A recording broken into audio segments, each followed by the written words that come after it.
네, 그런가 하면 라임 사건의 핵심 인물 김봉현 전 스타모빌리티 회장이 제기한 검사 접대 의혹을 수사하는 특별수사팀은 이 관련자들을 상대로 강제 수사에 돌입했습니다. 수사를 책임질 신임 서울남부지검장도 무거운 책임을 느낀다며 엄정 대응 방침을 밝혔는데요. 갑작스러운 지휘부 교체 이후 수사에 더 속도가 붙을지 관심입니다. 취재 기자 연결합니다. 나혜인 기자. 네, 사회부입니다. 네, 어제 신임 남부지검장이 전부 발령됐는데요. 이 검사 접대 의혹 관련 수사 어떻게 진행되고 있습니까? 네, 김봉현 전 회장의 폭로가 정치권은 물론 법조계에 큰 파문을 낳은 만큼 관련 수사도 신속하게 이루어지는 모습입니다.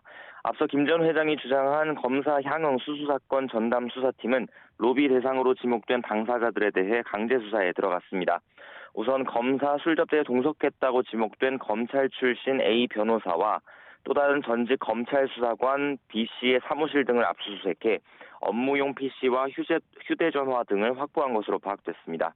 A 변호사는 김 전 회장이 현직 검사 3명과의 술접대에 동석했다고 지목한 사람이고 B씨도 지난해 7월 라임 사건과 관련해 룸살롱 접대를 받았다는 의혹을 받고 있습니다.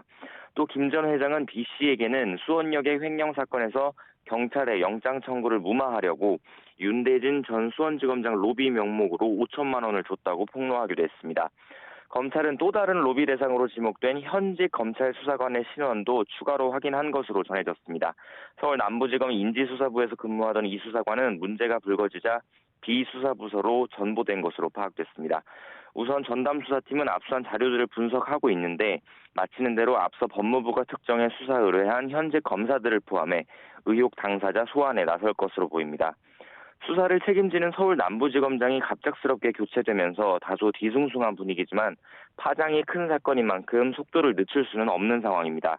법무부는 김 전 회장의 폭로 이후 정치가 수사를 덮었다며 박순철 전 지검장이 사퇴하자 하루 만에 후임 인사를 냈습니다. 대검찰청 기획조정부장에서 전보 발령된 이정수 신임 지검장은 엄중한 시기에 무거운 책임감을 느낀다며 법과 원칙에 따라 엄정하고 신속하게 수사해 국민적 의혹이 해소되도록 하겠다고 밝혔습니다. 다만 의혹을 폭로한 김봉현 전 회장은 여전히 검찰 소환을 거부하고 있습니다. 어제는 심한 정신적, 신체적 스트레스를 받고 있다며 자기 재판에도 나오지 않았는데요.